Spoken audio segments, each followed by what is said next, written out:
नमस्कार दोस्तों, एक बात बताइए, आप लोगों के आसपास कितने ऐसे लोग हैं जो पढ़े लिखे हैं लेकिन फिर भी घर पर बैठे हुए हैं। MBA किया, BTech किया, BA किया, कुछ लोगों ने BSc भी की, फिर भी आज उनको जॉब नहीं मिल रही। और अगर जॉब मिलती भी है तो 10 या 12 हज़ार की, उससे घर क्या ही चलेगा। रेंट बिल, बच्चों की फीस और फैमिली एक्सपेक्टेशंस कुछ भी मैनेज नहीं हो पाता।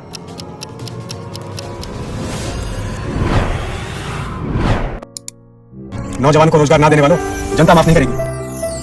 चलो हालात बदले, देश की सरकार बदले, भाजपा को वोट दे, अब की बार मोदी सरकार। A few years later. A new report is out by the International Labour Organization or ILO. It talks about employed work. The ILO says about 65% of the youth in India are jobless. 65%. Let me show you another figure from this report. It says 83% of the jobless workforce in India. तो आदमी को काम नहीं मिलता तो वो frustrate हो जाता है और वही फ्रस्ट्रेशन धीरे धीरे उसके गुस्से का कारण बनती है।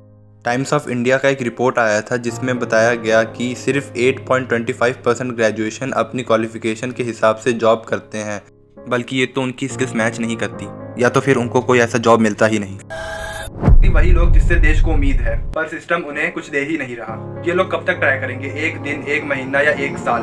जब सिस्टम इग्नोर करता है तो ये गुस्सा कहाँ जाता है? अब आप ही सोचिए, अगर आप लोग कुछ बोल रहे हैं लेकिन फिर भी आपकी बातों को सुना नहीं जा रहा है तो या तो आप डिप्रेशन में जाएंगे या फिर आप गलत संगत से जुड़ जाएंगे।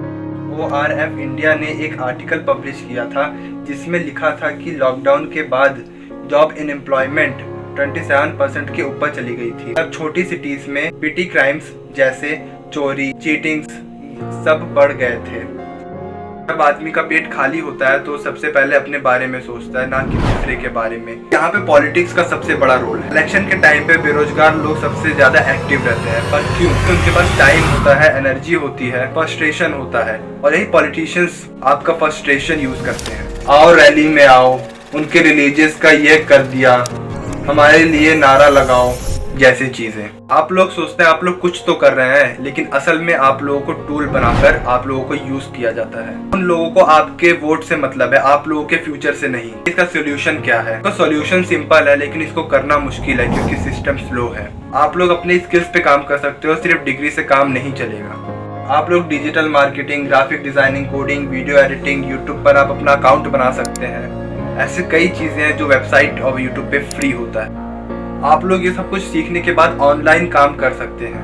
दूसरी बात यह है, आप अपने आसपास लोगों के साथ सपोर्ट बना सकते हैं। अगर आपके दोस्त ने कोई बिजनेस स्टार्ट किया है तो आप उसके प्रमोट कर सकते हो, आप उसकी हेल्प कर सकते हो, वही रियल चेंज होगा। तीसरा, आप पॉलिटिशियन से सवाल करो कि वो आप लोगों के लिए क्या करेगा। रोजगार कहाँ है? एजुकेशन के बाद जॉब क्यों नहीं मिल रही? बस रिलीजियस, कास्ट और सेंटिमेंट से वोट मत दो, रोजगार पर भी वोट दो। मुझे बहुत दुख होता है जब मैं अपने आसपास के लोगों को डिमोटिवेट होते हुए देखता हूँ। उनके पास डिग्री तो होती है लेकिन फिर भी वो डिलीवरी बॉय का काम करते हैं। उनके आंखों में सपने नहीं, थकावट होती है। आप लोग विश्वास रखिए, आप लोग अकेले नहीं हैं। ये सिस्टम आप लोगों को तोड़ने की कोशिश करेगा, लेकिन फिर भी आप लोग अपने ऊपर विश्वास रखिए। आप लोग अपना टाइम इन्वेस्ट करिए स्किल सीखने में, पेशेंस रखने में। वही सिस्टम आप लोगों को नोटिस करेगा। अगर आप लोगों को ये बात छू गई हो तो कमेंट में लिखिएगा, मैं बेरोजगार हूँ लेकिन मैं हार नहीं मानूंगा। ये वीडियो उन दोस्तों के लिए जो लोग स्ट्रगल कर रहे हैं लेकिन फिर भी चुप हैं, जो चिल्लाने का हक रखते हैं लेकिन फिर भी सिस्टम के शोर में वो लोग दब चुके हैं। आप सबको रिस्पेक्ट, आप लोग फाइटर हो।